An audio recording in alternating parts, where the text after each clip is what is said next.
Welcome to number one news. నా పేరు శ్రావణి. సాధారణంగా ఒక స్టేజ్ పై ఒకరిద్దరు హీరోలు కనిపిస్తేనే ఫ్యాన్స్ పండగ చేసుకుంటారు.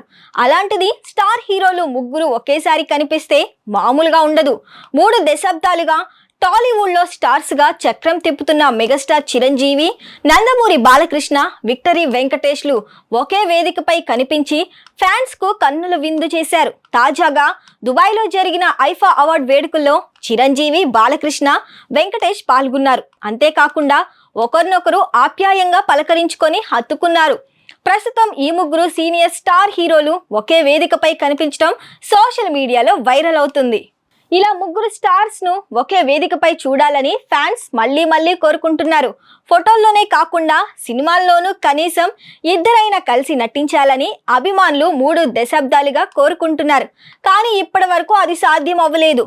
ఈ మధ్య ఇలా రెగ్యులర్ గా స్టార్స్ కలుస్తున్న నేపథ్యంలో ముందు స్టార్ హీరోల కలయికలో సినిమా వచ్చిన ఆశ్చర్యం లేదనే అభిప్రాయం సినీ ప్రేక్షకుల్లో నెలకొంది. Chiranjeevi, Balakrishna back to back వరుస సినిమాలు చేస్తున్నారు. ఈ ముగ్గురు 2025వ సంవత్సరానికి సినిమాలతో ప్రేక్షకుల ముందుకు వచ్చే అవకాశాలు కనిపిస్తున్నాయి.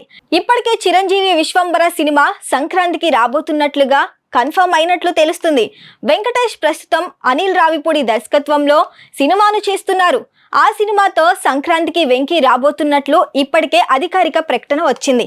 మరోవైపు బాలయ్య సైతం ప్రస్తుతం చేస్తున్న బాబీ సినిమాతో సంక్రాంతికి వచ్చే అవకాశాలు ఉన్నాయి. ముగ్గురు స్టార్ హీరోలు ఇలా సింగిల్ ఫ్రేమ్ లో కలిసి కనిపిస్తే ఫీలింగ్ రచ్చరచ్చగా ఉంటుంది. అలాంటిది ఈ ముగ్గురు కలిసి నటిస్తే ఎలా ఉంటుందో అనే చర్చ జరుగుతుంది. అది సాధ్యం కాకపోవచ్చు. కానీ వచ్చే సంక్రాంతికి ముగ్గురు స్టార్ హీరోల సినిమాలు వేరువేరుగా బాక్స్ ఆఫీస్ వద్దకు 1-2 రోజుల గ్యాప్ లో రాబోతున్నాయి కనుక ఆ సమయంలో పరిస్థితి ఎలా ఉంటుంది, ఫ్యాన్స్ మధ్య ఎలాంటి వాతావరణం ఉంటుంది అంటూ అంతా ఆసక్తిగా ఎదురు చూస్తున్నారు.